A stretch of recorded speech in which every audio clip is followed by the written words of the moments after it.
정각 2시가 이제 됐습니다. 그래서 지금 시청자분들이 들어오고 계신데 2시가 됐기 때문에 시작을 해보도록 하겠습니다. 네, 안녕하세요. 예담 HR 컨설팅의 정호영 노무사입니다. 오늘 그 11월 11일 2시부터 저희 예담 HR 컨설팅이 사상 최초로 라이브를 진행하게 이제 됐는데요. 원래 상하반기에 이렇게 세미나를 통해서 만나 뵙다가 이번에는 또 새로운 시도로 유튜브 라이브로 찾아뵙게 됐습니다. 1시간 반 동안 3가지 주제를 가지고 진행을 이제 하게 될 예정이고, 여기 있는 우리 이 3명이 쉽게 각 주제에 대해서 설명을 드리고 또 자유롭게 또 질의응답하는 시간을 가질 예정이고요. 아마 주제마다 30분 정도씩 진행이 될 예정이고, 채팅이 이제 오픈되어 있기 때문에 궁금한 사항이 있다면 실시간으로 채팅에 질문을 올려주시면 저희가 보고 적정한 또 답변도 드리도록 하겠습니다. 자, 오늘 주제는요, 총 3가지입니다. 첫 번째는 2021년 개정노동법과 그 다음에 실무 대응 포인트를 이제 우리 옆에 계신 장래성 노무사님께서 이제 해주실 예정이고, 그 다음에 2021년 노무관리 화재 판결, 대법원 판결들이 참 중요한 게 많이 나왔는데, 그 다음 제가 바통을 이어받아서 여기는 제가 2번째 시간을 갖도록 하겠습니다. 그리고 마지막 3번째 피날레를 장식해 주실 우리 김노무사님께서 HR 트렌드 또 실무 대응 방안 중점적으로 알려드리도록 하겠습니다. 자, 안녕하세요. 우리 인사 한번 좀 시켜주셔야 될 것 같아요. 안 그래도 멘트를 하려고 그랬는데 막 치고 들어오시네요. 네. 왜 급하세요? 언제 시켜주나 기다리고 있었습니다. 알겠습니다. 제가 분량이 많다 보니까 제 중심으로 하다 보니까 이렇게 됐습니다. 자, 본인 소개 한번 해주시죠. 반갑습니다, 여러분. HR 레시피 채널, 그리고 예담 HR 컨설팅, 거기에서 저는 대표를 맡고 있고요. 너무 반갑습니다. 네. HR 라방 시청자 여러분, 김보수입니다. 반갑습니다. 어색하네요. 거창하게 소개하시고 그 목소리 크게 하지 말라고 했더니 자꾸 크게 하시네요. 네, 죄송합니다. 네, 알겠습니다. 그 다음 누구시죠? 네, 저는 장내성 노무사고요. 네. 예, 두 분은 예상대로 칙칙하게 입고 오셨는데 저는 네. 좀 화사하게 입어봤습니다. 그렇네요. 차별화가 되시죠? 제가 멀리서 이렇게 촬영하는 걸 보는데 김 대표님은 목만 나와요. 그렇죠. 머리만 이렇게 나와가지고 머리만 공중에 떠 있는 것처럼. 네, 여튼 뭐 반갑고요. 네. 저는 우리 예담 HR 컨설팅의 부대표 맡고 있는 정호영 노무사입니다. 자, 그러면 라방 준비하시면서 긴장들 많이 하신 것 같은데 좀 소감이 어떠세요? 준비하시면서? 저희가 이 유튜브를 한 지 벌써 1년 정도가 됐어요. 1년 넘었죠. 네, 그래서 처음에 이거를 계속할 수 있을까? 뭐 이런 생각도 했는데, 네. 하면 할수록 너무 재밌고, 그리고 이게 유익하다라는 또 피드백도 많이 받아서 힘도 나고. 네네. 그래서 저희가 올해 세미나를 대신해서 이렇게 라방을 준비하게 됐는데, 네. 좀 개인적으로 너무 기쁘고요. 네. 일주일에 한 번씩 하는 거 아닌가요, 이제? 뭐 혼자 이제 방에서 찍으셔도 되니까 너무 감동하지 마시고 잘 끝나야 되겠죠? 네. 우리 장노무사님 준비하시면서 어땠습니까? 네, 저는 뭐 특별히 준비를 한 건 없고요. 네. 네, 이 자체가 되게 새로운 것 같아요. 그래서 이런 새로운 플랫폼을 많이 활용했으면 좋겠습니다. 네, 그래서 저희가 이제 뭐 비회원사든 또 회원사분이든 또 많은 분들을 만나 뵙는 게 참 저희 좋은데 저도 이제 라방 준비하면서 좀 긴장도 되고 기도도 되고 했습니다. 자, 그럼 첫 번째 주제부터 한번 시작을 해볼까요? 그러시죠. 그럼 장노무사님께서 2021년 개정노동법이랑 또 실무 대응 포인트 네. 정리를 한번 쫙 해주시죠. 네네. 말씀하신 대로 그 노동법 개정된 거와 이제 실무 대응 포인트를 말씀드릴 텐데요. 네. 5가지가 있습니다. 네. 이것도 줄여서 5가지인데 네. 시간이 별로 없어요. 시간이 그래서 별로 없어요. 네. 최대한 요약해서 핵심만 말씀드리도록 하겠습니다. 네. 자, 먼저 이제 그 공휴일에 대한 내용인데요. 네. 2022년 1월 1일, 그러니까 내년 1월 1일이죠. 부터는 5인 이상 사업장의 이제 공휴일이 법정 휴일이 됩니다. 네. 여기서 이제 공휴일이라는 거는 이제 관공서 공휴일에 관한 규정. 원래는 이제 공무원들이 이제 지켜야 되는 규정인데, 거기에 따른 대체 공휴일까지 이제 다 내년 1월 1일부터는 5인 이상이 법적으로 지켜야 되는 휴일이 되는 겁니다. 자, 우리나라 그 관공서 공휴일에 관한 규정에 따른 휴일이 며칠인지 아세요? 휴일이요? 네. 글쎄요. 너무 사업자 마인드 아니세요? 근로자라면 다 이런 공휴일에 관심이 저희 많은데. 옆에 계신 분이 쉬는 거를 별로 안 좋아해요. 아, 그렇죠. 네, 그러니까 주 7일째 하시기 원하는 네. 분이라 가지고. 네. 자, 기본적으로 우리나라 공휴일은 총 15일입니다. 15일인데, 그 중에 이제 그 대체 공휴일이 네. 있어요. 네. 그 대체 공휴일이 적용되는 게 두 개로 나눠볼 수가 있습니다. 하나는 일요일하고 겹쳤을 때만 대체 공휴일을 주는 거. 네네. 그게 이제 설 연휴와 추석 연휴. 네. 각각 3일씩이다 보니까 아무래도 일요일하고만 겹쳤을 때 추가에 이제 그 대체 공휴일을 주게 돼 있고요. 그 다음에 이제 어린이날과 이번에 추가된 국경일 4일이 있습니다. 네. 3.1절, 광복절, 개천절, 한글날까지. 네네. 이렇게 해서 총 5일은 토요일 또는 일요일과 겹쳤을 때 다 이제 대체 공휴일을 주게 돼 있습니다. 네. 그리고 그러면 이제 그럼 대체 공휴일 안 주는 휴일은 뭐지? 궁금하실 텐데 4일 있어요. 종교에 대한 종교 관련 휴일이죠. 석가탄신일과 크리스마스. 그리고 신정 1월 1일이죠. 그 다음에 현충일. 이렇게 4일은 아직까지는 대체 공휴일이 적용이 되지 않습니다. 그래서 올해 네. 그 대체 공휴일 확대 적용이 좀 될 때 네네. 요런 크리스마스 같은 게 빠져가지고 많이 그렇죠. 아쉬워하셨잖아요. 맞아요. 네. 대표님은 기뻐하셨지만. 그렇죠. 그렇죠? 안타깝게 올해 또 올해 크리스마스가 다음 네. 달에 토요일이에요. 아. 근데 월요일 쉬겠구나? 아닙니다. 네. 예, 그냥 끝입니다. 토요일로. 네. 예. 네. 자, 그러면 내년도 공휴일 구체적으로 어떻게 합니까? 자, 그럼 내년 휴일은 며칠인데 이게 네. 되게 궁금하실 네. 거예요. 아까 15일이라고 말씀드렸는데 네. 내년에는 쉴 수 있는 휴일은 11일입니다. 아. 왜냐면은 아니, 평일에 그거밖에 없다는 건가요? 그렇죠. 아. 주말하고 중복되는 게 6일이나 되고요. 예. 근데 그 6일 중에 대체 공휴일이 적용되는 게 한글날하고 추석 이틀밖에 없어요. 네. 너무 아쉬워요. 아니신 것 같아요. 웃음을 숨길 수가 없어요. 가식적인 반응을 보이시니까. 네, 그러다 보니까 마이너스 4일이 돼서 11일이 되고 하지만 좋은 소식이 있습니다. 네. 내년에만 있는 일회성 휴일 있죠. 네. 선거 관련. 예. 3월 9일 대통령 선거가 있고요. 네. 6월 1일에 이제 지방 선거가 있죠. 선거. 네. 기분 나쁘십니다. 좋아요. 네, 그렇게 이틀이 추가로 있어서 총 공휴일이 이제 13일이 되는 겁니다. 평일에. 네네네. 그렇게 되고요. 그래서 이제 5인 이상 기업 같은 경우에 취업 규칙에 네.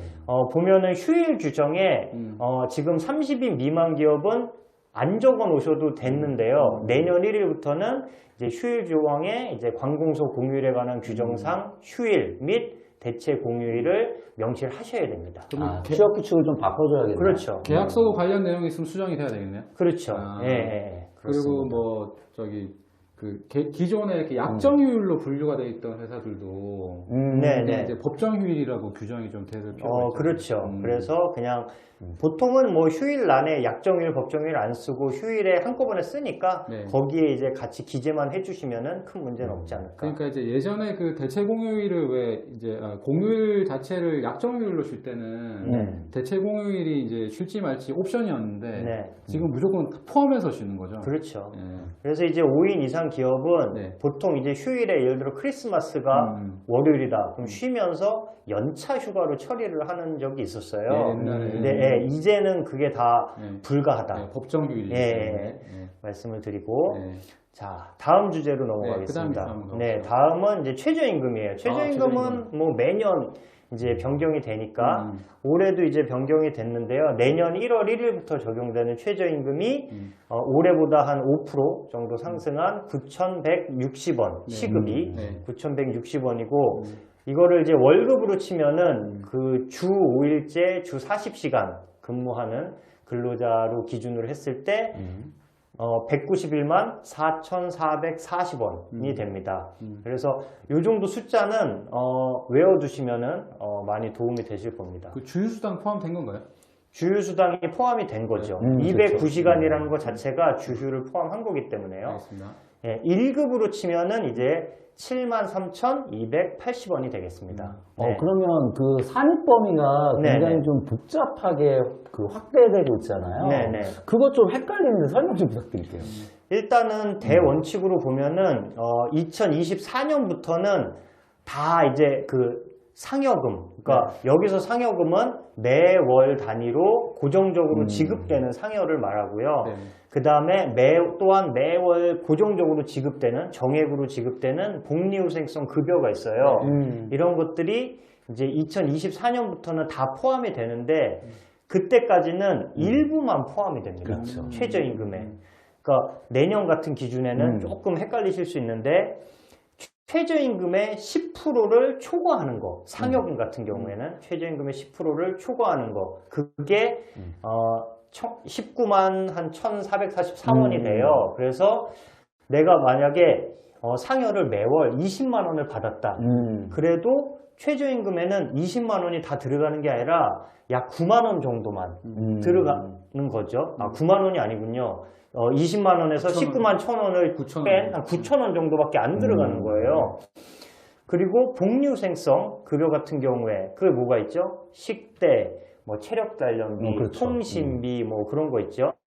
그런 거는 최저임금의 2%, 그게 약 38,288원인데 그것을 초과하는 그 금액만 인정이 된다. 만약에 10만 원의 식대를 줬다고 하면 네네. 38,000 얼마를 초과하는 그렇죠. 그 금액만이 최저임금에 그렇죠. 포함되는 네네네. 개념이죠. 예. 네. 그래서 우리 저 신입사원이나 아니면 이제 좀 그 직급이 낮은 그런 친구들 같은 경우에는 이제 임금을 예를 들어 200만 원을 받는다. 그러면은 아까 월급이 최저임금이 191만 4천 원이니까 최저임금 위반 아니네 라고 생각할 수 있지만 거기에 예를 들어 아까 말씀처럼 상여금이 고정상여가 20만 원이 포함되어 있다.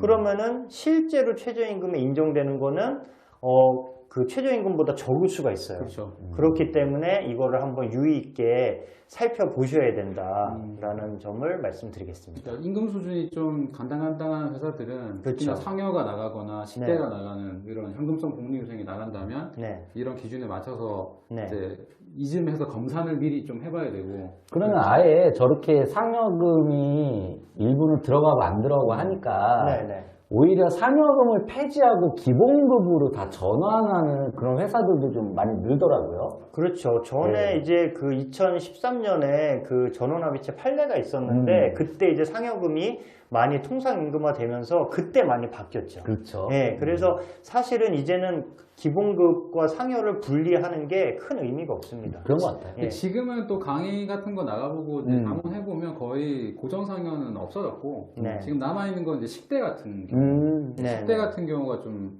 관건이 되는 것 같아요. 그래서 뭐 현금성 복리후생비 이제 연관되는 게 좀 있으니까 그런 부분은 이제 검토를 좀 해주시는 게 필요할 것 같더라고요.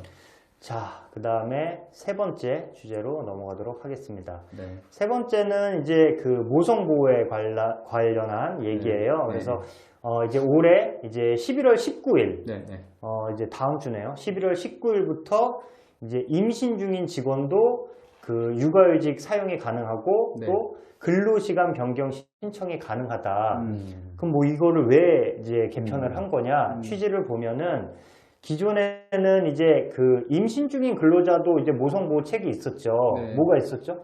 뭐 임신기 근로시간 단축 제도도 있고 그렇고 기본적으로 이제 출산 전후 휴가. 출산 전후 휴가가 있었죠. 네. 근데 뭐 그 출산 전후 휴가도 보통은 이제 기본적으로 법적으로 그 출산 후에 산 후에 45일을 쓰게 돼 있다 보니까 대부분은 이제 마지막에 한 10달 거의 이제 막바지가 돼서 휴가를 사용을 하세요. 그리고 그렇기 때문에 이제 그 전에 조금 이제 몸이 안 좋거나 힘들거나 할 때 이렇게 쉴 수 있는 기회가 잘 없었죠. 그래서 육아휴직을 이제 사용할 수 있게 된 겁니다. 그러니까 예전에 보면 지금도 그렇지만 출산 예정일 전에 사실상 땡겨 쓸 수 있는 경우가 이제 있긴 있잖아요. 그렇죠. 요건이 있잖아요. 근데 그 세 가지 사유가 한정돼 있고 당겨 쓰는 것도 거의 뭐 물리적으로는 44일 정도밖에 안 되기 때문에 실제 이 부분에 한계가 있다 보니까 이런 제도를 좀 만들어주죠. 그렇죠. 그게 아마 세 가지 사유가 제 기억에는 유산의 위험이 있거나 과거에 유산을 했거나 만 40세 이상의 산모 그리고 의사가 소견서를 작성한 경우. 그렇죠. 되게 똑똑하시네요. 뭐 그런 경우에만 네. 되니 네. 육아휴직을 좀 땡겨서 그렇죠. 쓸 수 있도록 해주자 이런 취지네요. 네. 그렇죠. 정확하게 이해하셨습니다. 자, 근데 이제 그거는 좋단 말이에요. 네. 근데 그거는 사실 몸이 많이 힘들 때겠죠. 왜냐하면 육아휴직은 기본적으로 무급이잖아요. 네. 그렇기 때문에 이제 그 임금을 못 받는 걸 감수하고 이제 해야 되는 건데 그렇게까지 불편하진 않단 말이에요.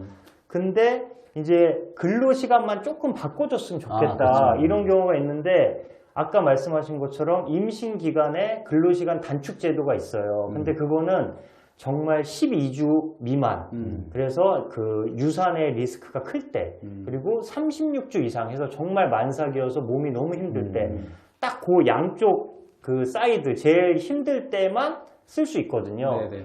그러면은 12주부터 36주까지는 그런 쓸 수 있는 혜택이 없단 말이에요. 그래서 그때 약간 출근 시간을 좀 늦춰서 그 러시아어만 피하면은 내가 지하철 좀 편하게 타고 올 수 있으니까 그런 제도가 이제 이번에 추가됐다고 보시면 되겠습니다. 네. 그러면 이게 시행 일자가 있을 것 같고, 예. 그럼 사용 대상이 언제 임신한 사람부터 이게 되는 거예요? 그러니까 이 시행 자체가 시행일이 11월 19일 이제니까 그때를 지나서 신청을 하시면 되고 신청하는 시점에 이제 본인이 임신을 한 상태면 되는 거죠. 네. 그럼 추가로 이 근로시간 단축이랑 이것이 병행될 수도 있는지 좀 궁금하거든요. 이거 쉬프트 하는 건데 네네. 근로시간 단축과 함께 이 쉬프트도 되는 거예요? 일단은 원칙적으로 이 지금 추가된 근로시간 변경 신청은 예를 들어 8시간이다. 그럼 8시간을 그대로 유지하면서 이 시간대만 바꾸는 거예요. 그쵸. 9 to 6를 뭐 9시부터 이제 19시로 이렇게 바꾸는 거기 때문에 그 근로시간 단축이 되는 건 아닙니다. 그렇죠. 하지만 12주에서 12주 미만이나 36주 이상 원래 근로시간 단축을 할 수 있었던 때가 있잖아요. 그때는 이제 이것도 병행해서 같이 사용할 수 있습니다. 두 가지 함께 쓸 수도 있는 거네요. 네네. 알겠습니다. 그렇습니다. 그리고 이제 네 번째, 요새 많이 이슈가 되고 있는 주제인데요. 똑같이 이제 아까 그 모성보고랑 같이 11월 19일부터 이제 적용이 되는 법이고요. 네. 임금 명세서를 이제 법적으로 근로자들한테 교부를 해야 됩니다. 네. 그 취지는 기존에 그랬어요. 저 계속 사업 주셔서 잘 모르시겠지만 근로자 같은 경우에는 내가 월급이 300만 원으로 알고 있는데 내 통장에는 얼마가 찍히죠? 254만 2천 원 뭐 이상하게 찍힌단 말이에요. 그럼 이게 제대로 들어온 건지 헷갈려요. 이 내역을 알고 싶은 거지요. 그래서 그런 근로자들의 어떤 그 궁금증을 풀어주고 임금 그 내역과 공제사항을 명확히 하라는 그런 취지라고 볼 수 있겠죠. 그러니까 또 이게 임금 체불 사건 막 발생했을 때 네네. 다툼이 되는 거예요. 서로 뭐 얼마 줬냐, 네. 계산을 어떻게 했냐 잘 모르니까 그런 취지도 좀 있다고 하더라고요. 그렇죠. 예. 그래서 이제 그 기재해야 되는 내용들이 있는데 네. 기재해야 되는 내용은 기본적으로 이제 누군지가 알아야 되잖아요. 그러니까 근로자의 인적사항, 기본적인 인적사항이 들어가야 되고, 그 다음에 이제 임금 지급 내역이 들어가야 되겠죠. 임금 항목, 뭐 기본급도 있고, 뭐 여러 가지 수당도 있고, 변동수당도 있겠죠. 연장, 야간, 휴일 근로 수당 그런 것들이 쭉 들어가고, 그 다음에 이제 공제 내역이 있죠. 기본적으로 뭐 소득세, 주민세, 그 다음에 4대 보험, 또 그 다음에 뭐 상조회나 기타 공제사항이 있으면 그것들이 쭉 들어가고, 예, 그런 것들이 이제 기재가 돼야 됩니다. 그러면 제가 좀 궁금한 게 지금 하여튼 대통령령이 아직도 나오지 않은 상황이잖아요. 좀 안타깝게 나오지도 않은 상황인데 얼마나 좀 자세하게 그 명세서를 작성을 해야 되나요? 일단은 계산 방법을 기재해야 된다 그러니까 그럼 이거를 막 엑셀처럼 막 수식을 써야 되냐? 그 정도는 아니고요. 기본적으로 연장 근로 수당이 뭐 한 35만 원이 나왔어요. 그럼 이게 어떻게 계산된지는 알아야 되기 때문에 그 연장 근로 한 시간 수 곱하기 나의 그 시급 뭐 요 정도 해가지고 곱하기 이제 가상금이니까 1.5배 뭐 요 정도의 간단한 그 산식 정도는 적어야 되고요.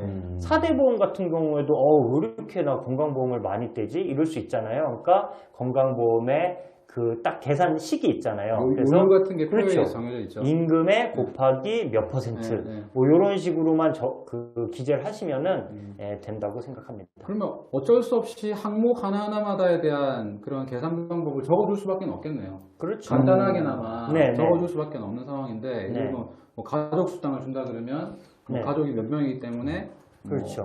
뭐 얼마씩 해서 총 뭐 3만 원을 준다 네, 뭐 이런 네. 식의 표현이 다 들어가야 되겠네요. 네, 그러니까 예를 들어 그 어떤 수당 같은 것도 지급을 하는 기준이 있잖아요. 그렇죠. 근거가 뭐 직급 수당이면은 과장급 수당이 얼마다 요 정도. 그래서 당신이 과장이니까 이걸 받는 거예요.라고 이해를 시키라는 거죠. 네. 예. 알겠습니다. 그러면 작성은 이제 뭐 어느 정도 했다. 네, 네. 아마 노동부 지침 같은 것들이 구체적으로 나오겠죠. 네.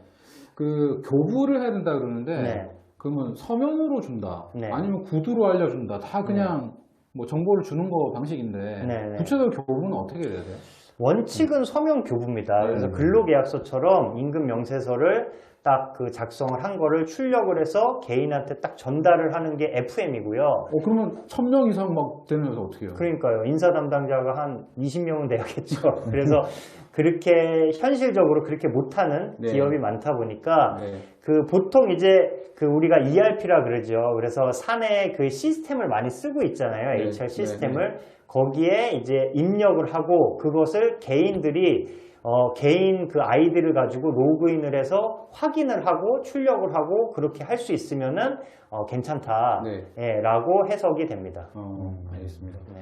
자, 그러면 지금 중간에 네. 이게 우리 또 시청자분들께서 멘트를 남겨주셔가지고 네. 제가 읽어드릴게요. 또 N님께서 생산성본부 교육장입니다. 잘 보고 있습니다. 말씀해 주셨고 또 윤원찬님께서 김복수 대표님 안녕하세요. 한국영상자료원 윤원찬입니다. 오늘 강의 잘 듣겠습니다. 좋은 강의 감사합니다. 예, 반갑습니다. 네, 인사의 말씀 감사드립니다. 네, 감사합니다.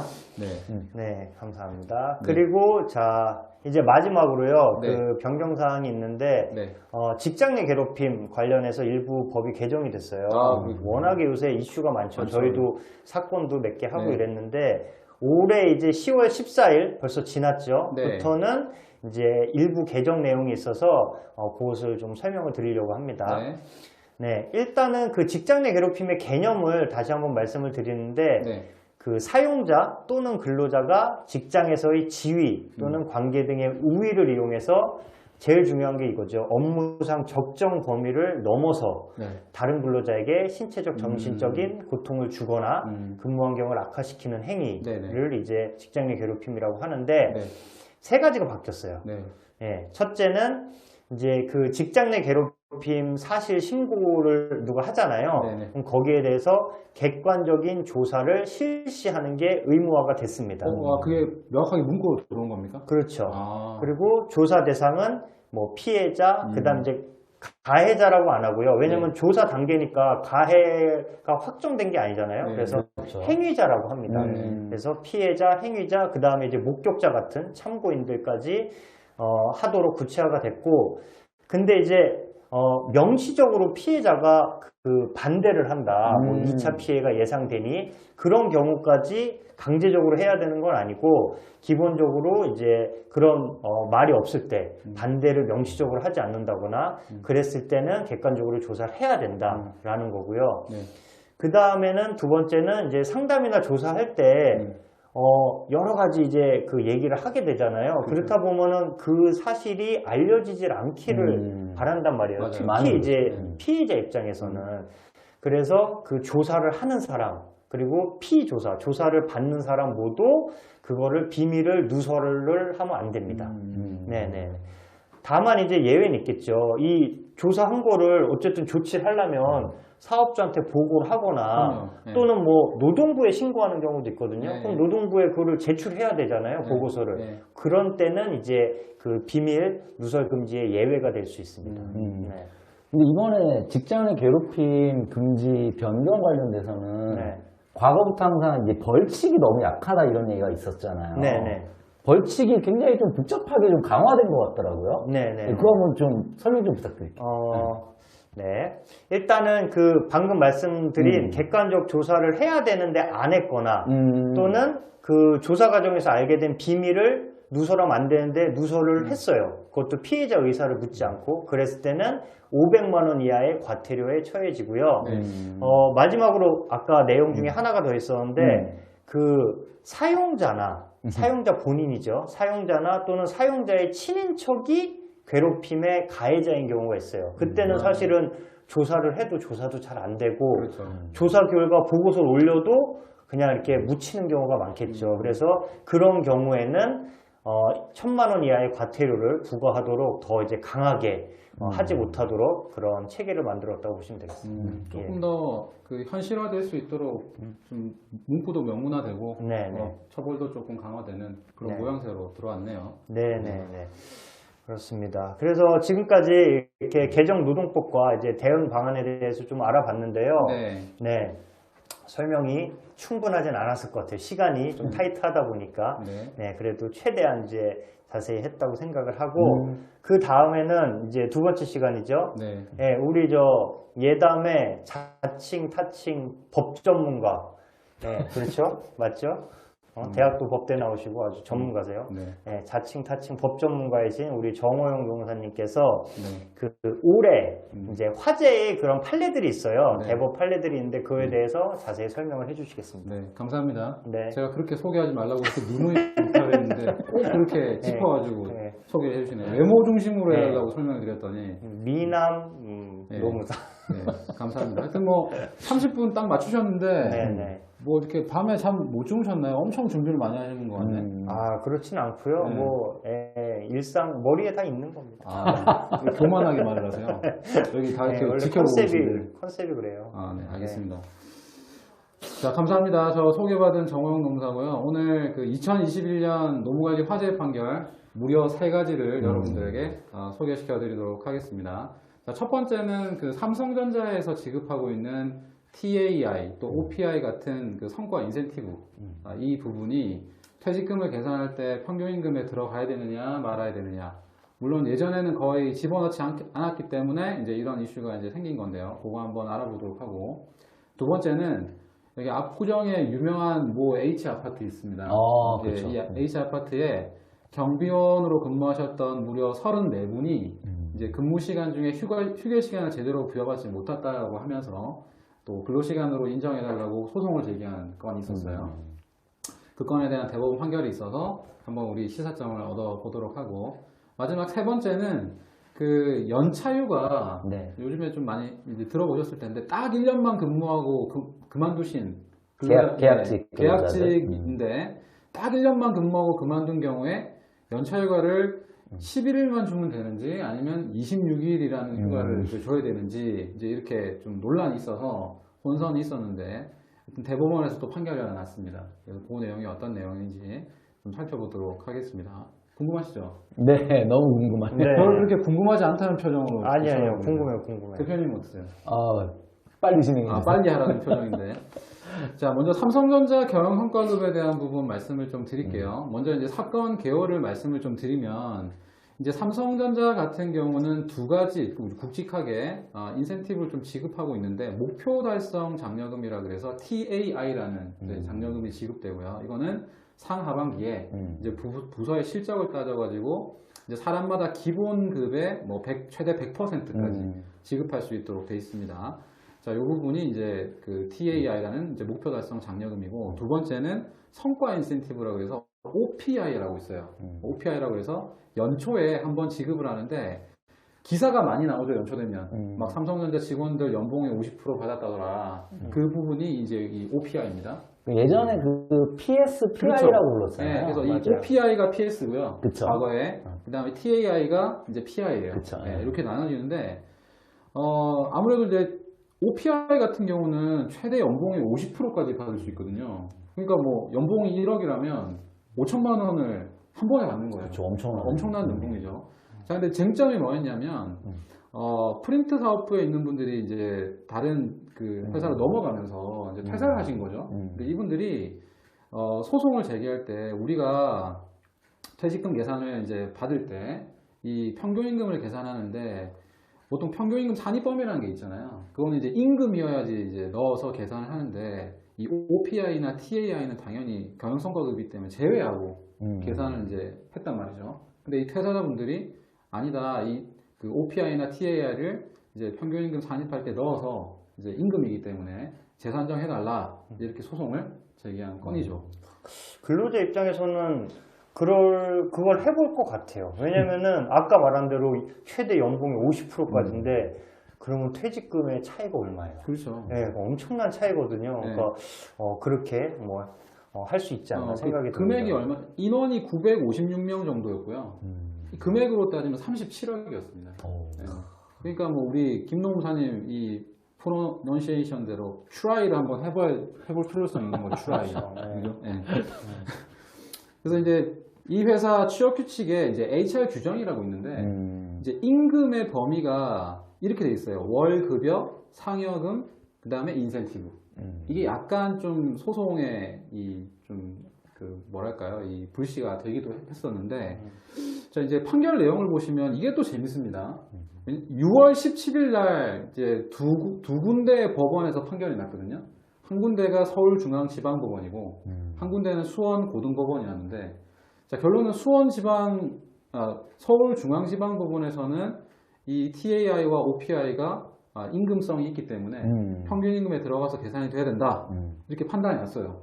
자, 그런데 똑같은 날 나왔던 이 수원고등법원에서는요, 이 TAI와 OPI는 임금이 아니기 때문에 평균 계산에 포함시킬 필요가 없다. 이렇게 판단을 했습니다. 그러니까 동일한 회사에 대한 판단이 달랐다는 얘기네요. 네네, 그렇죠.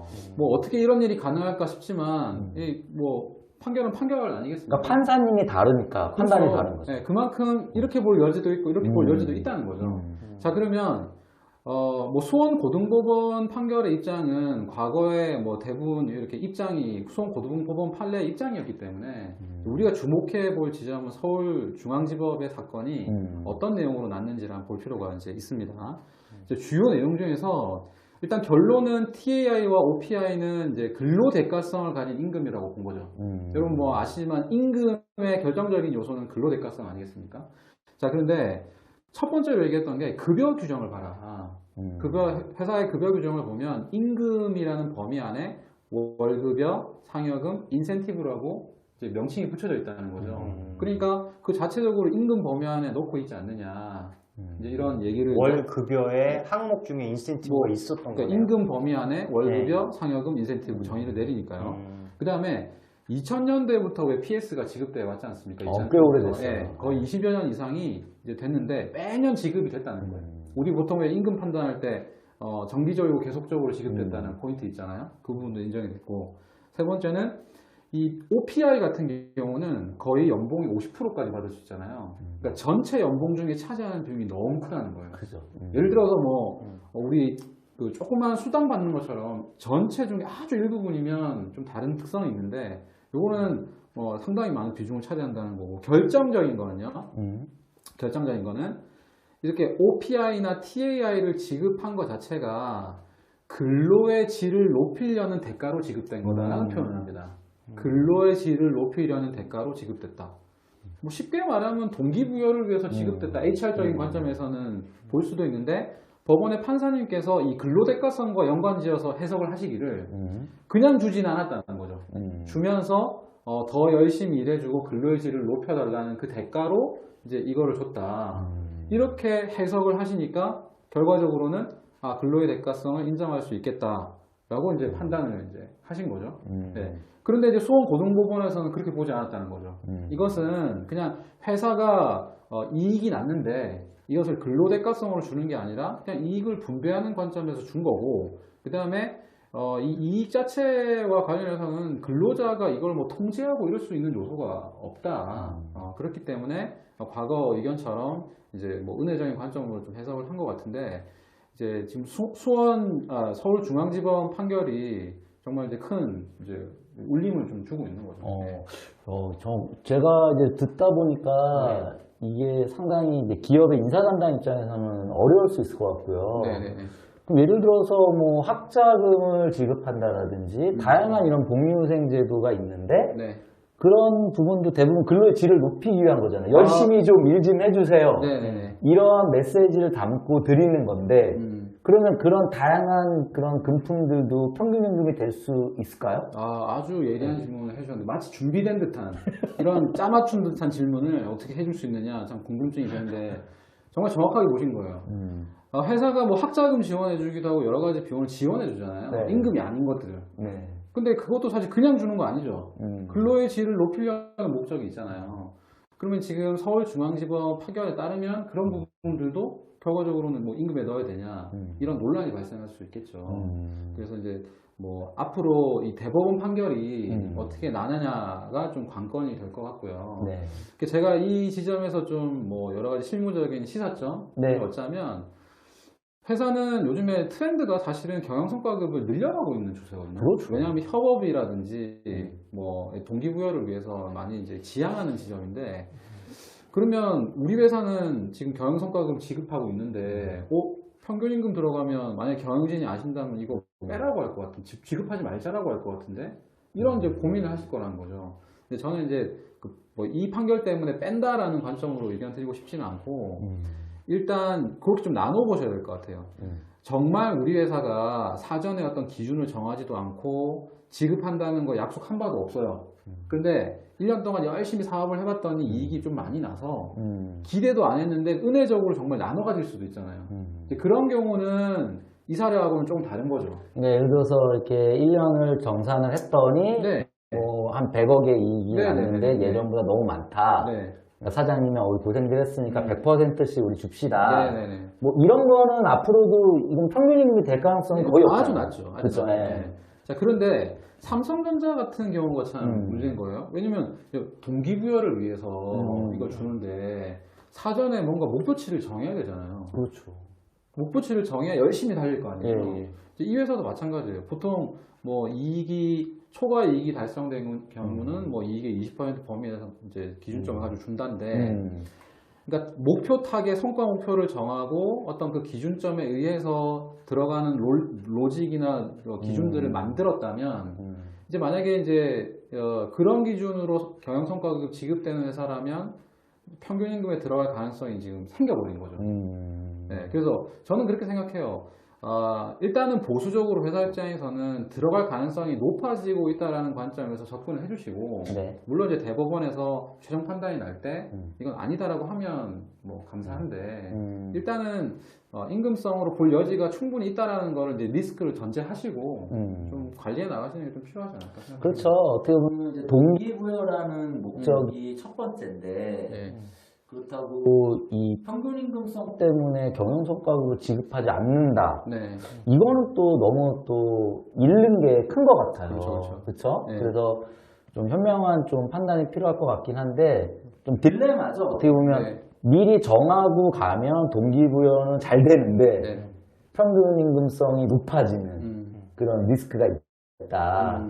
그러니까 어떻게 좀 선택의 문제 아닌가 맞습니다. 이런 생각이 좀 네, 드네요. 네. 그래서 뭐 이런 판결도 알고 계셔야 나중에 뭐 다급하게 우리가 큰일 났네 이렇게 생각하지 않으실 수 있으니까 이제 또 알고 계시면 좋을 것 같아요. 요새 지금 뭐 노동조합이 있거나 또 네. 없는 회사도 있지만 그런 데서 이제 이런 그 판례가 소송이 계속 이어지고 있잖아요. 근데 이제 판례들이 속속 나오고 있는데 지금 그래도 대다수의 판결은 아직까지는 그 성과급은 평균임금이 아니다라는 그렇죠. 판례가 더 많아요. 물론 이제 말씀하신 대로 대법에 가서 어떻게 결정이 될지는 봐야겠지만, 그러니까 그것 때문에 이제 부덕이 무서워 잘못 닦는다고 네. 선우가 바뀌는 동기부여를 먼저 하는 게 더 중요하죠. 그걸 생각하시면 좋을 것 맞는 같습니다. 말씀입니다. 네. 자, 그래서 이렇게 삼성전자 경영성과급 판결을 통해서 또 시사점을 얻어봤습니다. 네. 자, 두 번째는 그 압구정 H아파트 너무 유명해서 다들 알고 계신데 자, 이 회사, 이 아파트의 이제 경비원 휴게 시간 미부 사건 한번 알아보도록 하겠습니다. 사건 경위는 이래요. 아파트에서 이제 근무했던 경비원 34분이 이제 근로계약을 체결하고 일을 하실 때 그 단체 협약도 있었고 뭐 계약도 있었다 그래요. 근데 단체 협약이나 이런 데서 정할 때 24시간씩 격일제로 교대를 하면서 일을 하시거든요. 그러니까 24시간 근무하고 하루 쉬고 24시간 일하시고. 근데 그 24시간 중에 6시간의 휴게 시간이 들어가 있는 것으로 하고 일을 하신 거예요. 근데 문제는 뭐였냐면 그 6시간을 언제 쉬는지에 대한 특정이 전혀 되어 있지 않았어요. 예를 들어 뭐 점심은 몇 시부터 몇 시까지고 저녁 시간은 몇 시부터 몇 시까지고 보통 경비원분들은 야간 휴게가 있잖아요. 그렇죠. 야간 휴게는 몇 시부터 몇 시까지다. 이런 기준을 특정해서 두는데 여기는 그런 게 없어. 그러니까 그냥 6시간 쉬는 거라고 뭉뚱그려서 이렇게 돼 있어요. 자, 뭉뚱그려서 이렇게 돼 있는 상태에서 일을 하시는데 문제는 뭐냐면 이 압구정에 있는 H아파트가 낡은 아파트잖아요. 주차장이 굉장히 협소하고 또 여기 또 잘 사는 곳이니까 차도 많고 좋은 차도 많고 이런 것 같아요. 그렇죠. 그러니까 경비원분들이 순찰이나 이런 뭐 경비 업무만 하시는 게 아니라 주차 대행 업무를 하시는 거예요. 거기가 옛날 아파트잖아요. 그렇죠. 그러니까 지하 주차장이 아마 없어. 거의 없을 없을 거고요. 거고요. 차를 댈 데가 없으니까 그냥 일렬 주차하고 들어가시면 이거를 도와주셔야 될 것 같아요. 그러니까 이제 그런 것 같아요. 오히려 경비원분들이 빨리빨리 빼주고 넣어주고 하는 게 효율적이니까 이제 그렇게 하신 것 같아요. 발레 파킹. 네, 발레 파킹처럼. 이제 그런 것도 하시고 그것뿐만 있는 게 아니라 민원도 접수받죠. 그 다음에 뭐 수상한 사람 있으면 어디 들어가면 확인도 해야 되죠. 그 다음에 뭐 여러 가지 또 야간에 또 택배가 얼마나 많아요. 택배도 보죠. 받아야죠. 뭐 여러 가지가 많아요. 그러니까 6시간 분명히 뭔가 뭐 단협이나 이런 데 뭉뚱그려 쉬기로 했는데 이제 쉬지 못하는 상황이 벌어진 거예요. 그래서 경비원분들이 이제 소송을 제기해서 이제 3년 동안에 이제 그 대상 기간을 두고 일하지 못한 그 휴게 시간 중에 쉬지 못한 거에 대해서 근로 시간으로 인정해 달라. 하루 6시간. 그다음에 두 번째는 뭐가 있었냐면 매달 산업안전보건 교육을 했는데 그거를 또 이제 근로 시간으로 인정해 달라. 아, 근무 시간 중에 교육을 이제 했던 건가요? 근데 이제 메인은 이제 휴게 시간인데 이제 그 건이 바로 이 사건이고. 자, 일단 이제 그 판결 내용은요. 이제 대법원 판결이 나왔거든요. 확실하게 나왔는데 그 부분은 이 경비원 분들의 의견을 받아들였습니다. 그래서 그 휴게 시간은 근로 시간이고 그래서 이거에 대한 이제 임금을 지급해야 된다. 아, 그러니까 실제로 쉬지 못했다라고 본 건가요? 네, 그렇죠. 그러니까 뭐 근로자분들 34분이 아마 소송을 이제 이제 하셨을 텐데 입증 자료를 아마 충분히 내셨을 거라고 봅니다. 실제 이런 근무하는 뭐 환경에 대한 부분이라든지 이제 그런 부분들이 잘 소명이 돼서 이렇게 인정을 받았던 그분들은 이제 경비직이지만 그 감시단속적 근로자 승인을 받지는 못한 상태인가 봐요. 근데 그거는 확인은 되지 않습니다. 근데 아마 승인은 받았을 거라고 추정은 이제 합니다. 알겠습니다. 네. 그러면 저는 그 경비원분들이 굉장히 열악한 상태에서 일하고 계시는데 그렇죠. 이러한 상황이 휴게뿐만이 아니라 네네. 다양한 경우에서도 나오잖아요. 그렇죠. 뭐 일반 근로시간에서 나오죠. 그러니까 예를 들어서 지금 실제 계약과 이 사실관계가 달랐다는 얘기인데 네. 요즘 보면 뭐 근로시간도 정확히 이 임금에 반영하지 않고 좀 다르게 명목을 지급하는 회사도 있고 그렇죠. 그러니까 계약서와 사실관계가 다른 경우가 근로조건에서 굉장히 많이 발생하는 것 같아요. 맞습니다. 뭐 휴게 시간뿐만 아니고 연장 근로 이슈도 포함되어 있고, 근데 이제 결국은 핵심은 형식적인 모양새와 실질이 다른 경우를 말씀하시는 그렇죠. 거죠. 근데 노동법 영역에서는 실질을 굉장히 중요하게 보기 때문에 이제 근로자분들이 또는 이제 이렇게 일을 하시면서 입증 자료를 남겨서 내가 정말 쉬지 못했다 라는 항변을 하실 때는 좀 형식적으로 맺어놓은 시간이 중요한 게 아니죠. 이제 실제 내가 못 쉬었다는 거에 대한 입증이 된다면 휴게 시간 인정 못 받죠. 그럼 말씀하신 것처럼 근로계약서에 뭐 휴게 시간 6시간 이렇게 명시를 해놔도 그건 뭐 의미가 없는 건가요? 그러니까 포괄적으로 명시를 하는 거는 위험하다는 거죠. 그렇죠. 그러니까 명시하는 것 자체가 문제다라고 보기는 힘들죠. 왜냐하면 근데 이제 감독이 나올 때는 시간을 특정하라고 의견 내는 경우가 많아요. 몇 시부터 몇 시까지. 예를 들면 사무직이면 그냥 이렇게 할 수도 있고 근무 시간 중에 1시간은 휴게 시간 부여한다. 그럼 언제 쉰다는 거냐? 그럼 12시부터 1시까지다. 이렇게 특정을 하라라고 의견 내는 경우가 많고 그럼 회사 입장에서는 어떻게 그럼 대응하면 되냐? 특정하세요. 근데 이제 시간 바뀔 수도 있으니까 뭐 휴게 시간은 업무 특성상 변동될 수 있다. 이런 정도 문구를 넣어주시면 되는 거죠. 예, 그리고 저는 그 압구정 그 H 아파트 사건을 보면서 사실은 그런 관행이 되게 오래된 걸로 알고 있거든요. 저는. 그럼요. 그 아파트가 고가의 아파트고 그래서 뉴스에서도 몇 번 봤었어요. 근데 이제 이게 소송이 됐다라는 걸 보면서 그 입주민 또는 입주자 대표회의와 이 경비원분들과 네네. 관계가 좀 많이 훼손되지 않았을까라는 생각도 들더라고요. 그렇지 않겠습니까? 그쵸. 뭐 제가 느낌상으로는 처음에는 이렇게 뭐 구두로 본인들의 요구사항을 얘기했지만 뭐 이렇게 받아들여지지 않았으니까. 그렇죠. 서로 존중하는 네. 그런 좀 문화라면 네. 굳이 이거를 소송으로 다투기보다는 네. 이제 이런 걸 좀 개선을 요구했을 것 같은데 네. 좀 아쉬운 점이 좀 네. 그런 점 좀 들더라고요. 그리고 뭐 아파트의 환경 같은 영향에 의해서 그런 얘기를 쉽게 하지 못했을 수도 있습니다. 그렇죠. 네, 예. 그렇다고 보고. 그래서 이제 재밌는 거는 그 입주자 대표회의가 그 중간에 그 명시를 해요. 예를 들면 점심은 몇 시부터 몇 시까지다. 저녁 몇 시부터 몇 시까지다. 야간 휴게는 몇 시부터 몇 시까지다. 중간에 이제 하거든요. 그러니까 본인들도 아는 거죠. 네. 그리고 판결문의 내용이 보시면 재밌는 게 자기들이 자료를 보고 이제 확인해 보니 경비원분들도 구체적으로 언제 쉬는지를 모르고 있고 입주민들도 경비원들이 언제 쉬는지를 모르고 있고 입주자 대표에도 구체적으로 경비원들이 언제 쉬는지를 모르고 있는 것이 확인되었다. 이런 문구가 있습니다. 그러니까 너무 포괄적으로 넣어두다 보니까 그러니까 막 쓰는 거예요. 이제 그런 문제가 있다 보니 이제 가급적이면 휴게 시간은 이제 특정하시고요. 그 다음에 그 특정된 시간을 약간 변경은 둘 수는 있겠지만 쉬게 하시는 거 이게 굉장히 중요한 부분이라는 거를 이제 좀 시사점으로 알고 계신 게 중요하겠습니다. 그러니까 그 이제 그런 H 아파트가 이제 단지가 크고 네. 거기 경비 그 집뿐만 해도 뭐 몇십 명이 되실 거 그럼요. 아니에요. 네. 그래서 그런 데 같은 경우에는 뭐 법적인 의무를 떠나서 네. 사실 그 위에 관리반장이나 그런 분이 계시지만 그분은 뭐 뭘 결정할 수 있는 권한이 없죠, 거의. 네. 그러니까 입주자 대표 회의를 거의 사용자로 보고 이 경비원 중에서 좀 고참이신 분이 있겠죠. 그래서 그런 분 한 대표 한 두세 분 해가지고 뭐 1년에 뭐 한 번 또는 한 두 번 정도라도 이렇게 미팅을 가져서 이런 얘기를 진짜 허심탄회하고 고충 처리도 해주고 그러면은 그렇게 해서 그분들이 더 경비를 잘 쓰고 업무를 제대로 하고 네. 그러면은 뭐 그 아파트 입주민도 더 좋아지는 거 아니겠어요? 좋은 방식인 것 예, 같습니다. 실제로 그렇게 할 필요가 좀 있어 보입니다. 그래서 건강한 이런 인사노무 관리 방식을 찾을 수 있는데 너무 한쪽이 귀를 닫고 있다라든지 뭐 이런 것도 참 문제가 될 수 있으니까 이런 두 가지 방식이 좀 잘 만나는 좀 그런 지점을 찾았으면 좋겠습니다.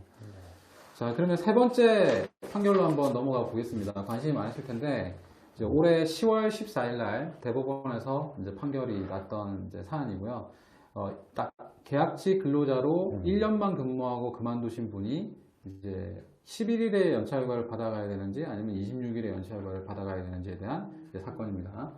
자, 여기 사건 개요를 보시면 여기는 그 요양보호를 위한 이제 시설이에요, 시설인데 기간제 그 요양 보호사 분이 계약을 체결하시고 일을 했습니다. 그래서 8월 1일부터 그 다음에 7월 30일까지 딱 1년만 이제 근무를 하시기로 하고 이제 일을 하셨는데요. 근무 1년 기간 중에 15일의 연차를 부여받았어요.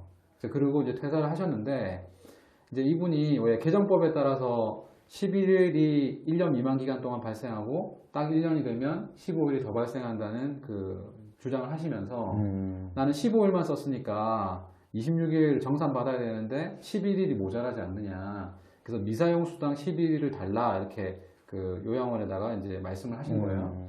근데 사업주분이 이제 그렇지 않다. 그냥 15개 줬으니까 충분히 준 거다라고 주장하면서 응하지를 않으셨어요. 이 그 근로자분이 노동부를 가셨어요. 그래서 11일에 미사용 수당을 내가 못 받았으니까 임금 체불이다.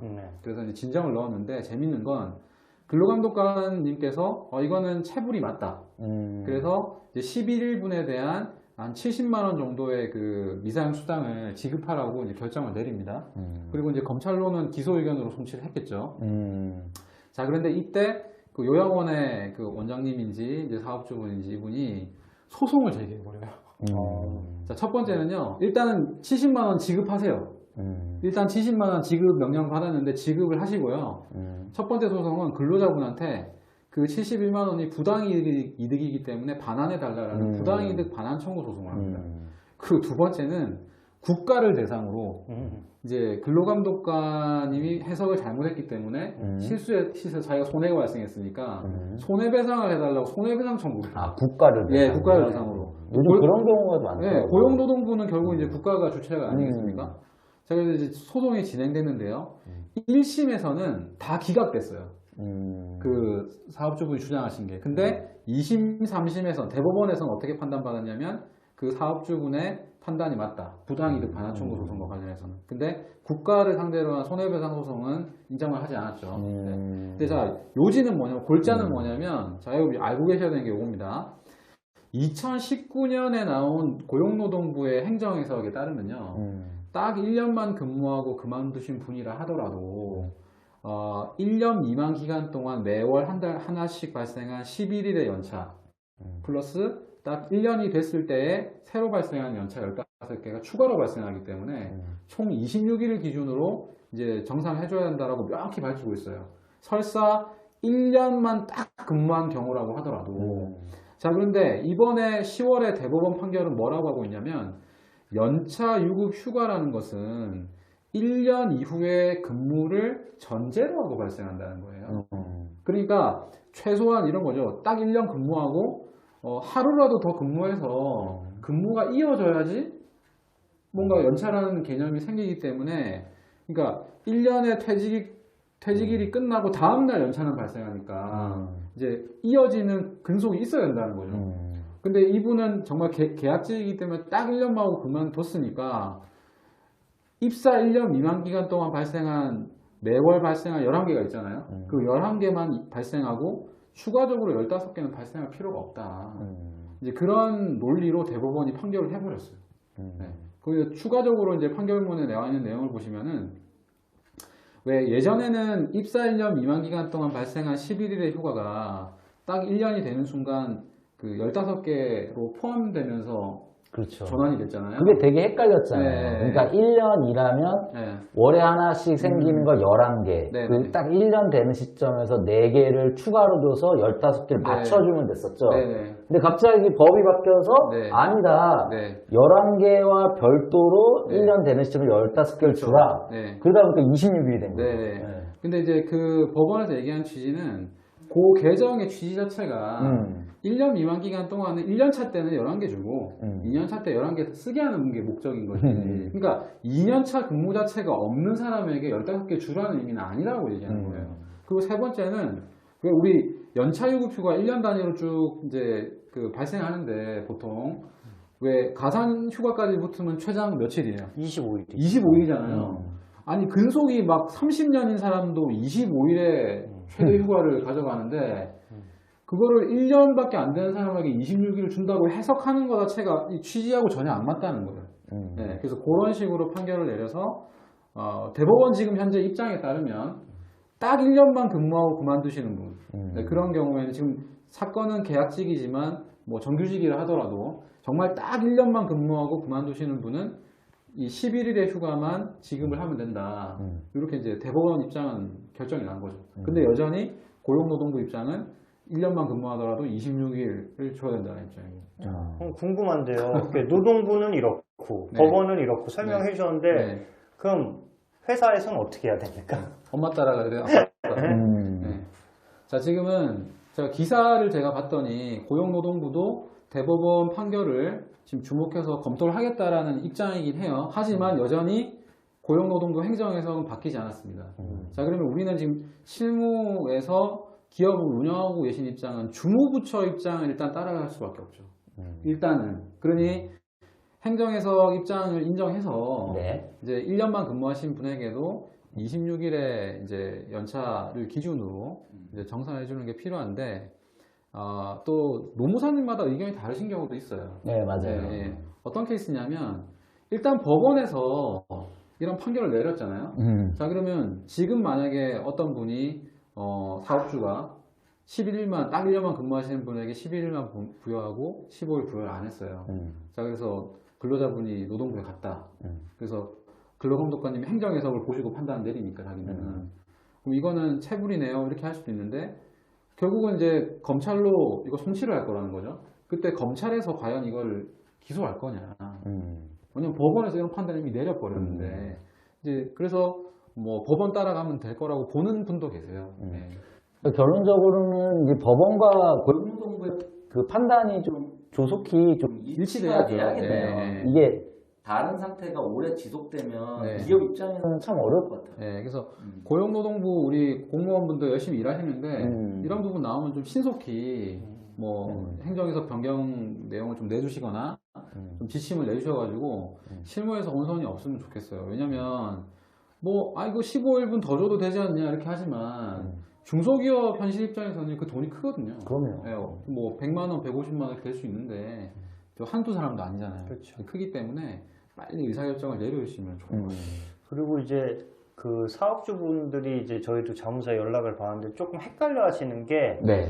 이제 이 판례를 그냥 얼핏 보신 거예요. 그러고 나서 한 1년 근무하면은 이제 11일만 주면 된다. 이 얘기를 듣고는 그냥 1년 언저리로 근무한 사람, 한 1년 3일 근무하고 1년 4일 근무하고 이런 사람도 네네. 다 이제 한 11일만 주면 된다. 이렇게 오해를 하시더라고요. 아니, 그건 아니죠. 그렇죠. 네, 그러니까 그런 오해도 있고 또 어떤 오해도 있냐면 신입사원에게 이제 연차를 26일 안 줘도 된다고 생각하시는 분이 계셔요.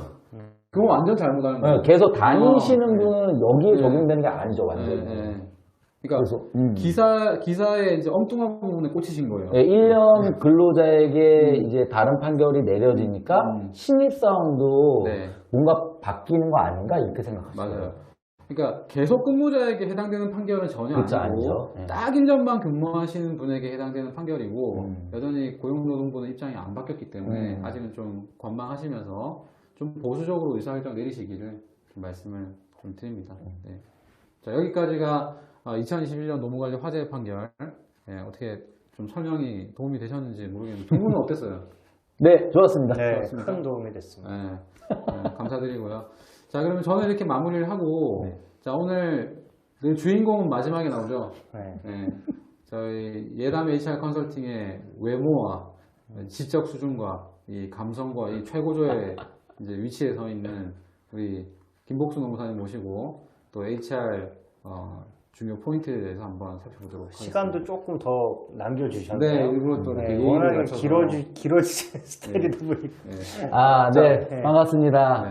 2022년도의 HR의 핵심적인 변화, 네. 과연 어떤 게 있을까? 네. 사실은 이 방송 준비하면서 생각해 봤는데 좀 많죠, 사실. 꽤 그럼요. 많은데, 이거 다 말씀드릴 수는 없고, 한 3가지 정도 네. 한번 준비해 봤어요. 그래서 첫 번째는 이제 직무급. 직무급. 요즘 뭐 어디 가나 직무급이 이슈죠. 네. 그 다음에 두 번째는 요즘 언택트된 성과 관리를 네. 과연 이제는 위드 코로나 시대에 어떻게 해야 되느냐. 네. 정말 어려운 것 같고요. 세 번째는 최근 그 H중공업에서 통상해고 정당한 해고다라는 판결이 있은 이후에 이 저성과자 해고에 대해서 또다시 사람들이 질문을 많이 하세요. 다시 또 화두가 떠올랐죠. 예, 네. 그래서 이제 저성과자에 대한 이슈 네. 이렇게 한 3가지 정도로 한번 준비를 해봤고요. 네. 그럼 첫 번째 이제 직무급으로 가보도록 할게요. 좋습니다. 직무급. 네. 정무사님, 네. 지금 본인 하는 일 어렵습니까? 대표님보다는 어렵지 않은 일을 하고 있습니다. 예, 대부분 사람들은 내 일이 좀 힘들다고 생각하는 거죠. 저는 좀 다른 케이스네요. 그런 건 좀 다른 케이스고. 네. 난 좀 어려운 일 하고 있고 복잡한 일 하고 있는데 네. 왜 저 사람과 임금이 똑같을까? 이것이 아주 상식적이면서도 굉장히 근본적인 HR 이슈예요. 맞습니다. 그 형평성. 예, 그래서 이것을 이제 HR에서는 에쿼티라고 부르죠. 형평. 그래서 똑같이 인정되는 게 아니라 다른 것을 다르게 해달라는 거예요. 다른 것을 다르게 달라. 예. 다른 것을 똑같이 하니까 이게 오히려 불공정하게 느껴지는 거예요. 그러니까 다른 것을 다르게 해달라는 건데 네. 이게 이제 크게 사람의 다름과 이 일의 다름이 있는데 우리나라는 사람 다름 계속 관리했던 거죠. 그렇죠. 더 잘했으니까 막 상대평가 서열 내려가지고 S도 주고 막 이런 거는 많이 했는데 물론 그 자체도 굉장히 많은 변화가 필요하죠. 네. 근데 일의 다름은 굉장히 관리가 더 어려워요. 예, 그러니까 일의 다름은 그냥 좀 묻어놓고 간 거예요. 그냥 좀 힘드니까. 어려워요. 관리하기. 그래서 대표적인 게 상급 공채잖아요. 상급 공채. 기업에서는 대학 나오면 상급이고요. 일은 다 달라요. 그래도 임금은 똑같이 주는 거예요. 근데 그거를 좀 이상하긴 한데 그냥 원래 이런가 보다 하고 왔는데 이제는 더 이상 MZ 세대들이 이제 가만히 있지 않아요. 묻는 거예요. 아니 네네. 내 일이 분명히 다른데 왜 임금이 갔습니까? 그래서 이 직무급 이슈는 사실 20년 전부터 시작이 됐지만 제 개인적으로 지금부터 불 붙었다. 이렇게 생각해요. 네, 불 붙었고 네. 이 불은 꺼지기 어렵다. 그럼 누가 꺼요? 소방관이 필요한데 지금 HR이 이제 소방관이 돼야 되는 거죠. HR 소방관. 네. 요 멘트는 미리 준비하신 건가요? 아니에요. 지금 갑자기 떠올랐어요. 나온 예. 거예요? 아, 진짜. HR 소방관이 이 직무급 화제를 진압해야 되는데 HR 소방관. 지금 불이 꽤 붙은 거예요. 왜냐하면 대기업들은 이 직무급 이슈에 그 전부터 접근에 들어갔어요. 이미 있죠. 예, 외국계는 원래 직무급이었고요. 그럼요. 근데 이제 공공기관도 이 직무급 이슈에 들어온 거예요. 저희도 작년에 또 그렇죠. 그런 저희 역할을 프로젝트 했고. 많이 했고, 네. 그리고 한 단계 더 이제는 협동조합 등 비영리 기관들 성격의 그런 조직들도 직무급에 관심을 보이고 있어요. 오히려 그런 기관은 좀 인적 속성에 의해서 일을 할 것 같은데. 그리고 그런 조직은 평등 가치가 훨씬 높죠. 그렇죠. 그런데 차등 둔다는 거를. 예, 이제는 합리성을 인정해달라는 그런 요구라고 저는 생각을 해요. 구성원들의 요구가 있으니까 그렇게 그렇죠. 변하겠죠. 예. 네. 그래서 이 직무급 이슈를 우리가 이제 풀어야 되는데 좀 현실적으로 말씀을 드리면 네. 미국식과 한국식은 저는 달라야 된다고 생각해요. 미국 가보셨습니까? 미국을 이제 가려고 하고 있는데 안 가보셨군요. 이 질문은 갑작스러운 질문이었고요. 이거 너무 개인 프라이버시에 대한 아니, 질문인데. 그러니까 궁금해서. 왜냐면 발음이 너무 좋으시니까. 그런가요? 보통 이제 교포로 많이 오해를 받으시니까. 네, 알겠습니다. 그래서 미국식 직무급은 이런 거거든요. 우리 회사 직무가 100개면 100개의 직무를 평가하는 거예요. 네네네. 평가해가지고 한 뭐 4그룹 또는 5그룹 정도로 나누어서 네네. 가장 가치가 높은 그룹을 예를 들어서 뭐 1그룹, 그렇죠. 그 다음에 2그룹, 네. 3그룹, 4그룹, 5그룹 네. 이렇게 정하는 게 이게 직무 등급이에요. 네. 그리고 내가 그 직무 등급에 맞는 임금을 받는 거. 이게 미국식 직무급이에요. 맞습니다. 근데 우리나라는 이 접근을 하기가 매우 어려워요. 왜냐하면 이 직무 평가 자체도 어렵지만 우리가 갖고 있는 그 오래된 직급 체계가 있어요. 조장님, 네. 차장님 이런 거. 그 오래된 직급 체계가 있기 때문에 그 직급을 완전히 허물고서 새로운 직무 등급을 딱 제안을 하면 사람들이 이해가 안 되는 거죠. 멘붕에 빠지죠. 충격이 너무 크죠. 그럼 조직이라는 게 인사관리도 중요하지만 당장 일을 해야 되는데 그렇죠. 뭐 일이 안 되면 이거는 어떻게 해요? 내가 과장인데, G2. 차장님이 나보다 더 낮은 등급의 일을 하고 있었네? 이러면 그런 그럼 것도 내가 있고, 차장이 돼야지, 뭐 이런 거죠. 그것도 있고 존재 가치가 부정당하는 느낌을 받는 것 같아요. 내가 차장이라는 존재감을 가지고 있었는데 갑자기 G2예요. 매니저라고 부르고 막 G2로 부르니까 나는 되게 중요한 나의 존재감인데 이렇게 생각해요. 그래서 이제 미국식 직무급은 사실은 우리나라에서는 조금 어려움이 있고 그래서 이제 우리 대한민국에서는 사실 한국식 직무급이 이제 뿌리를 좀 내리고 있는데 그걸 오늘 좀 설명드리고 싶었던 거예요. 네네. 그 핵심이 바로 역할급이에요. 역할급이다. 예, 그래서 직급을 과거처럼 이 인적 속성에 의해서 연차되면 이제 올려주는 이 제도는 이제는 접자. 네네. 그건 접고 대신에 역할 레벨이 몇 개인지를 먼저 봐서 역할 레벨을 설계를 하는데 네. 아주 큰 조직도 역할 레벨이 3개를 안 넘어요. 심플하게 생각해 보세요. 처음 입사하게 되면 잘 모르잖아요. 배워야 돼요. 네. 보조 담당 해야죠. 네. 그러다가 이제 2, 3년 되잖아요. 돌아가는 걸 알아요. 그럼 내가 이제 일도 계획하고 실행하고 개선도 하잖아요. 담당자. 담당되죠. 이 레벨. 그 다음에가 뭐예요? 그 담당자의 코치, 리더. 리더. 리더 레벨. 그 리더의 리더는 대부분 본부장인데 그렇죠. 여기 임원이 하잖아요. 그러니까 대부분 3개의 레벨이면 되는 거예요. 그래서 일단 직급 레벨을 3개로 하자. 그럼 어떻게 돼요? 이 직무의 이 수직적 가치가 여기서 일단 반영이 되잖아요. 그렇죠. 그 다음에 뭐라는 거예요? 수평적 가치는 오히려 심플하게 이 직무를 쫙 펼쳐놓고 이제 어느 정도로 구분이 되는지를 3개에서 4개 정도로 A 그레이드, B 그레이드, C 그레이드 이렇게 나눈다 해볼게요.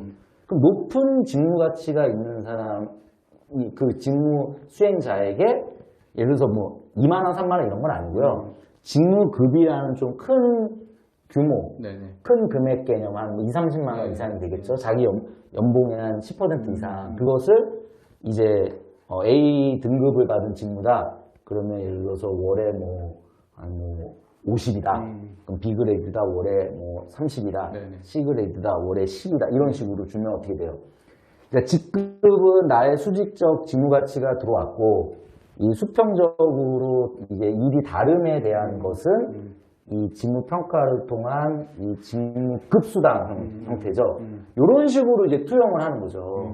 그래서 지금 우리나라의 이 직무급은 정리해서 말씀드리면 역할 중심의 직급 체계와 직무 평가를 통한 직무급 신설이라는 이 두 축으로 이제 들어가고 있는 거예요. 근데 이게 상당히 현실적으로 실행 가능하고 직원들이 볼 때 이해가 빨라요. 다시 한번 정리해서 말씀드리면 이제 대한민국의 직무급은 피할 수 없는 이슈다. 그래서 이 직무급을 도입하기 위해서 역할급이라는 직무가치의 이제 수직적인 반영 해주고요. 직무가치 수평적인 반영은 직무평가를 통해서 이제 보통 3개에서 한 4개 정도 그룹으로 나누어서 한 연봉의 한 10%에서 20% 정도의 수당 반영을 일단 해주고요. 그 다음에 그것이 더 커질 수도 있다라는 점, 그런 말씀을 좀 드려봅니다. 예.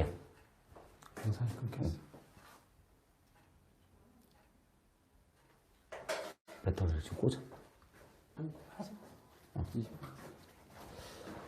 자, 그러면 이제 직무급에 대한 얘기 이 정도 하고요. 혹시 뭐 질문사항 있으시면 좀 답변 좀 해드려야 되는데.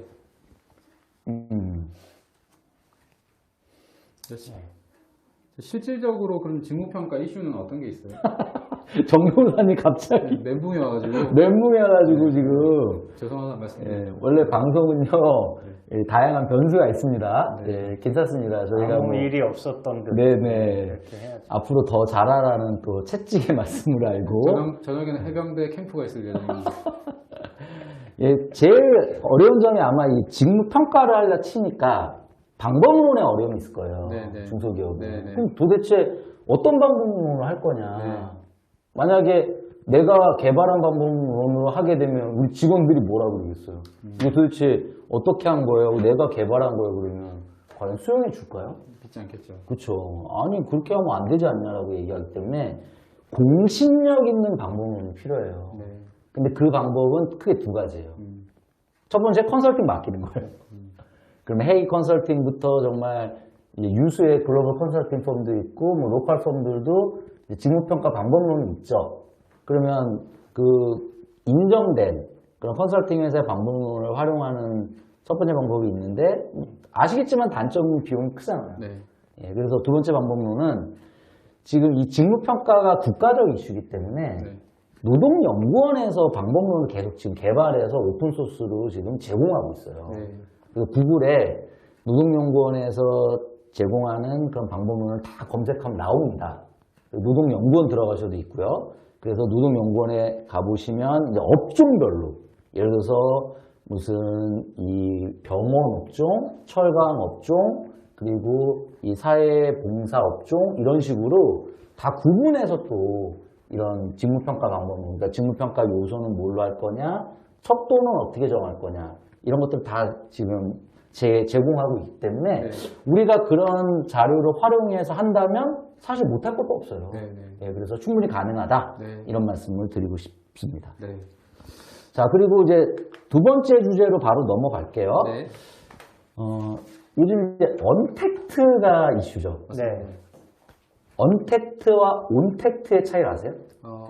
언택트는 안 만지는 거고 온택트는 슬쩍 만지는 겁니다. 언택트와 온택트의 차이가 있는데 이제 언택트라는 것은 우리가 떨어져 있는 거죠, 그죠? 근데 온택트는 오히려 떨어져 있는 상태에서 어떻게 우리가 접촉할 거냐.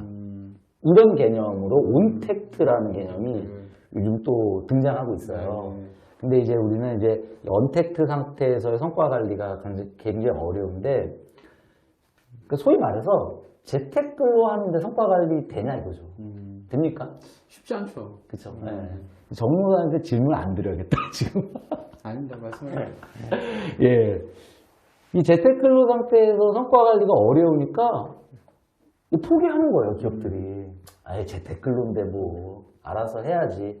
그러다 보니까 6개월 이 정도는 버텨나갔는데, 코로나가 2년이 되다 보니까, 네. 이제는 정말 그 부서가 해야 되는 일이 제대로 수행이 안 되고, 그 직무가 해야 되는 일이 문제가 생기는 거죠. 그래서, 이제는 이거 어떻게든 해결해야 되는 거 아니야? 그러면서 언택트 성과 관리가 더 주목받고 있고요. 지금 코로나가 우리가 종식될 줄 알았잖아요. 네. 포스트 코로나 얘기하다가 이제는 위드 코로나. 그렇죠? 이렇게 되다 보니까 2022년도 이 상황이 어느 정도 유지될 거란 말이에요. 그랬을 때 성과 관리를 이제 포기할 수는 없고, 이제는 우리가 이제 고민해 들어가야 된다라는 말씀을 드리고요. 그러면 이제 성과 관리의 핵심은 사실은 성과를 올리는 건데, 네. 이게 떨어져 있는 상태니까 뭐가 안 되냐면 전달이 안 되는 거예요. 핵심은. 예. 뭐 집에 있는 사람에게 막 꼬치꼬치 자꾸 만약에 지시하면 그분이 뭐라 그럴까요? 싫어요라고는 말 못해도 왜 그러시냐고 속으로. 그렇죠. 그러지 않을까요? 네. 예, 그래서 과거의 방식대로는 안 돼요. 그래서 제가 제안하는 방식은 목적으로 들어가야 돼요. 목적. 예, 그래서 이 직무의 목적을 정말 이 직무 수행자와 충분히 공유해서 인식이 될 수 있도록 도와야 되는 거죠. 근데 과거에는 이제 같이 이렇게 일했잖아요. 옆에서 일하니까 야 이거 이렇게 좀 해봐, 이렇게 좀 계속 우리가 어떻게 보면 좀 잘못된 방향을 잡아줄 수도 있는데 지금 떨어져 있는 상태에서 이만큼 간 거를 다시 돌아오려고 그러면 오히려 반발하지 않을까요? 그럴 수 있죠. 그리고 비효율성이 얼마나 커요. 그러니까 목적을 인식한다는 것 자체가 어렵지만 그 직무의 목적을 이제 이 팀원과 팀장이 공유하는 것 이게 안 되면 저는 개인적으로 언택트 성과 관리는 뭐 좀 공연물 같은 느낌? 이건 이룰 수 없다라는 생각이 들고요. 두 번째는 이제 진행 상황에 대한 이 주기를 단축해야 돼요. 네. 근데 과거에는 좀 맡겨놓고 이게 쭉 이제 본 거죠. 예, 그래도 뭐 예를 들어 한 달에 한 번 정도 체크한다든지 좀 큰 과제 같은 건 그렇게 하잖아요. 그런 방식이 아니라 진행 주기가 최소한 일주일에 한 2번 정도는 들어가죠. 그렇죠? 예, 이렇게 들어가지면서 약간 틀어졌다 그러면 빨리빨리 잡아줘야 되는 거죠. 그래서 진행 사항을 확인하는 주기 단축이 굉장히 필요하고요. 그다음에 세 번째는 제가 생각하기에는 이 업무 공유예요. 그래서 내가 진행 상황을 체크하는 것도 중요하지만 이게 일상적으로 공유돼야 되는데 팀장과 팀원만의 문제가 아니라 팀원끼리 다 떨어져 있잖아요. 그렇죠. 이제는 팀원이 뭐 하는지도 몰라요. 다른 사람들이. 우리 팀이 지금 협업해야 되는 게 한두 개가 아니거든요. 그러니까 물론 이제 IT 시스템이 필요하긴 한데 상당한 수준의 우리가 이 IT를 구축해가지고 이제 언제든지 실시간으로 나의 옆 동료가 무슨 일을 하는지를 알 수 있도록 오픈하는 거죠. 그래서 저는 이렇게 한 3가지 정도. 이것이 어떻게 보면 언택트를 온택트로 만드는 그렇죠. 예, 이 대안이 되지 않을까 이렇게 생각이 됩니다. 그럼 이 언택트를 할 때 그 특별한 뭐 교육 같은 게 필요할까요? 저는 교육이 필수라고 보는 게 사실은 만나서 이야기하는 것도 어렵죠. 그렇죠. 감정이 상할 수도 있고 우리말로 소위 좀 삐질 수도 있고 맞아요. 그래서 조심스럽잖아요. 네네. 근데 언택트는 더 어려워요. 오히려. 왜냐하면 내 표정도 안 드러나잖아요. 맞습니다. 근데 장점은 오히려 그렇기 때문에 정확히 전달이 가능한 측면도 있지만 익숙하지 않은 리더 입장에서는 뭐라고 글을 써야 될까 이런 게 고민이 되는 거죠. 그러다 보니까 오히려 소통의 횟수와 양을 줄여버리는 거죠. 네. 그렇기 때문에 저는 이 언택트에 대한 소통에 대한 방식 이런 교육이 사전에 반드시 이루어져야 된다. 이렇게 보고요. 그리고 또 하나 첨언하자면 이 언택트는 굉장히 다양하게 이루어져야 돼요. 업종마다 다 달라요. 철강 업종이 언택트 돼요? 쉽지 않겠죠. 교통산업 같은 석유화학 업종이 돼요? 언택트 돼요? 기본적으로 그 장치를 네. 관리하는 사람은 힘들죠. 안 돼요. 네. 근데 예를 들어서 IT. 충분해요. 농업은 어때요? 충분하죠. 나오기 싫죠? 나오고 싶습니다. 된단 말이에요. 그러니까 업종마다 이게 달라야 되고, 그 다음에 나는 직무마다도 달라야 돼요. 예. 그래서 예를 들어서 인사 같은 경우는 언택트가 생각보다 어려워요. 왜냐면 직원과 자꾸 접촉해야 되는데, 인사 담당이 사무실에 자꾸 없으면 어떻게 돼요? 힘들죠. 직원들이 좀 불편할 수도 있잖아요. 근데 내가 내 영역을 딱 구축해서 일하는 그런 뭐 디자이너라든지 이런 직무는 충분히 언택트의 비율이 높아도 되고. 그 다음에 세 번째는 개인이에요. 우리 학교 다닐 때 이게 독서실 가야지 공부되는 학생이 있고 난 집에서 잘 돼 이런 학생이 있었잖아요. 친구들 중에. 저는 밖에 나가는 스타일이었어요. 집에서 좀 집에서는요, 힘들었나요? 10분도 공부가 안 돼요. 아, 그러니까 저는 집에서는 아예 공부할 생각 안 했고 항상 어딜 가야 돼. 도서관에 가든지. 도서관 아니고 딴 데 가시는 거 아니에요?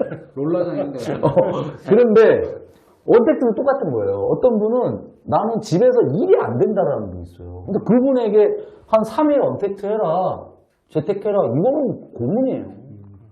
나는 직원들 와가지고 같이 어울리면서 커피 한 잔 먹으면서 이렇게 막 얘기하고 싶고, 이런 분들은 가급적 이제 재택을 줄여주고, 또 그런 경우 있잖아요. 원룸에 사는 우리 20대 청년. 와, 거기서 8시간 일하려고 해보세요. 감옥이죠. 감옥이죠. 고시원에 있는 우리 이제 청년이 있는데 그런 분에게 3일 재택해라? 이건 좀 가혹하지 않나요? 오히려 원룸은 괜찮죠. 이렇게 좁은 방인데 애기가 셋이에요. 그렇죠. 막 그런 계속 떠들고. 그러니까 이제 저는 개인의 특성을 반영해서 이 재택근로에 대한 것도 달라져야 된다. 그래서 업종, 직무, 개인을 고려해 주자. 그러면 우리 회사의 이 재택근로의 패턴이 수십 개 나와도 된다는 거예요. 그렇겠네요. 뭐 몇 개로 딱 정해놓고 이렇게 하세요. 라고 하는 회사가 많은데 저는 이제는 좀 유연해져야 되지 않냐 이런 말씀 드리고 싶어요. 자, 그다음 마지막 저성과자. 네. 예. 제일 무거운 주제네요. 예. 가볍게 해주세요. 예. H중공업이죠. 오늘 H가 왜 이렇게 많이 나와요? 이게 H가 참 많이 나와요. H중공업에서 저성과자를 해고했는데 네. 정당하다 이렇게 대법원이 판결한 거죠. 근데 먼저 이것을 한번 정리해 보면 과거에는 H자동차 저성과자 사례가 이제 가장 유명한 사례였는데 이제 H중공업이 등장한 거는 왜 이게 다르냐? H자동차는 저성과자를 징계 해고했던 거예요. 네네네. 근데 H중공업은 저성과자를 통상 해고했어요. 그럼 통상 해고, 징계 해고 차이를 간단히 말씀드릴게요. 징계 해고는 비행 개념에 잘못된 점은 있다라고 보는 거예요. 그래서 일을 못하는 것도 충분한 기회를 줬음에도 불구하고 정상적인 업무 수행이 안 되니까 경징계부터 징계 수익을 높여서 해고까지 이른 건데 이것도 정당하다 판단한 거예요, 대법원이. 근데 이번에 H중공업은 일 못하는 게 뭐가 비행이냐, 뭐가 잘못한 거냐. 하지만 정상적인 근로 제공이 안 된 건 맞지 않냐. 그렇죠. 그래서 버스 기사가 시력을 상실한 경우가 대표적인 사례인데 버스 기사님 잘못한 거 없단 말이에요. 근데 시력이 떨어져가지고 안 보이는데 운전시킬 수 없잖아, 사고 나니까. 그랬을 때 이 버스 기사를 해고할 수 있다. 그게 통상해고거든요. 그래서 정상적인 근로 제공이 안 되기 때문에 네. 이 근로계약상의 의무 제공이 안 되기 때문에 해고한 거. 그래서 H중공업은 통상해고라는 거죠. 그래서 이런 큰 차이가 있고 그래서 많은 기업들이 이 H중공업처럼 우리도 통상해고 그냥 하면 안 되냐 이런 얘기를 하는 거죠. 근데 여기서 큰 오해가 뭐냐? H중공업이 몇 명이었는지 아세요? 3,100명. 3,859명인 조직이에요. 간부 자원이. 전체 직원. 아니에요. 예. 전체 직원이 3,859명이에요. 근데 물론 여기에 이제 일부 포함되지 않는 직원들도 있으니까 이 회사는 정말 큰 회사거든요. 근데 3,859명 중에서 최하위에 해당하는 2명이었어요. 2명. 그러니까 이게 비율로 보게 되면 하위 1%도 아니고 하위 1% 이하 이 정도의 소수의 인원에 대한 통상해고였거든요. 근데 지금 대부분 상담하시는 분들의 내용은 좀 팀장이랑 안 맞아요.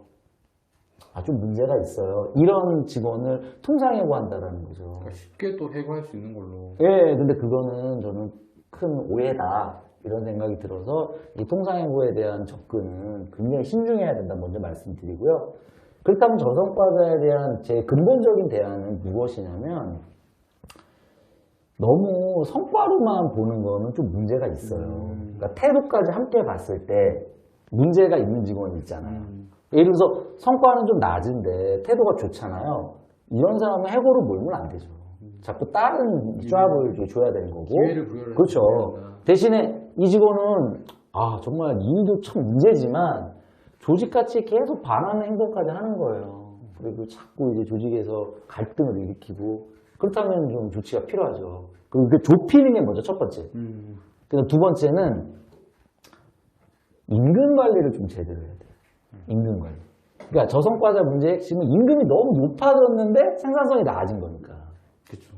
회사도 책임이 있는 거죠. 그러니까 우리가 연봉에 비해서 임금을 계속 올려주다 보니까 어느 순간인가 뭐 1억 막 이렇게 돼버리는 거죠. 근데 생산성은 그거보다 낮으니까 이거 어떻게 해야 되는 거 아니야? 그래서 아까 직무급 말씀도 드렸지만 일이 변하지 않으면 임금 인상을 크게 해주면 안 되겠죠. 예. 그래서 이 직무급이라는 이런 임금 관리 그리고 나아가서 이제 매년 성과 관리에 의한 우리 메리페이라고 하잖아요. 고가급 이런 것이 정상적으로 이루어져서 이 임금 커브가 상당히 좀 잘 관리되는 것이 이 저성과자 문제를 푸는 거지. 해고로 풀려고 하면 할수록 문제는 더 커진다. 그러니까 정답을 해고로 정해놓고 문제를 풀려고 하니까 문제가 생기는 거예요. 그렇죠. 저는 그런 의견을 좀 드리고 싶어요. 네, 오늘 뭐 저성과자 이슈까지 하여튼 무거워 보였는데 그래도 가볍게 좀 풀어주신 것 같은데. 감사합니다. 네. 또 오늘 그 방송사고가 좀 있었긴 한데 전체적으로 진행이 되면서 어떻게 김노무사님 어떠셨어요? 예, 저는 뭐 첫 방송이었는데 여러분과 이렇게 만나 뵙는 시간 너무 즐거웠고요. 근데 우리가 좀 더 준비를 해야겠다. 장비도 좀 개비도 하고 그리고 이 돌발 상태에 대한 대응도 좀 준비해야겠다는 생각이 들었고요. 다시 한번 또 양해 말씀을 드리고 하지만 또 준비해 주신 분들 여러분께 또 감사 말씀도 드리고 싶고요. 앞으로 이런 시간 좀 더 많이 만들었으면 좋겠습니다. 해병대 캠프 준비하도록 하겠습니다. 우리 장동사님 어떠셨어요? 저도 이미 이제 머리박을 생각하니까 여기가 아파오는데 다음에는 순서를 바꿔서 항상 김노사님 먼저 이런 우려를 불식시키기 위해 그럴 필요를 느꼈습니다.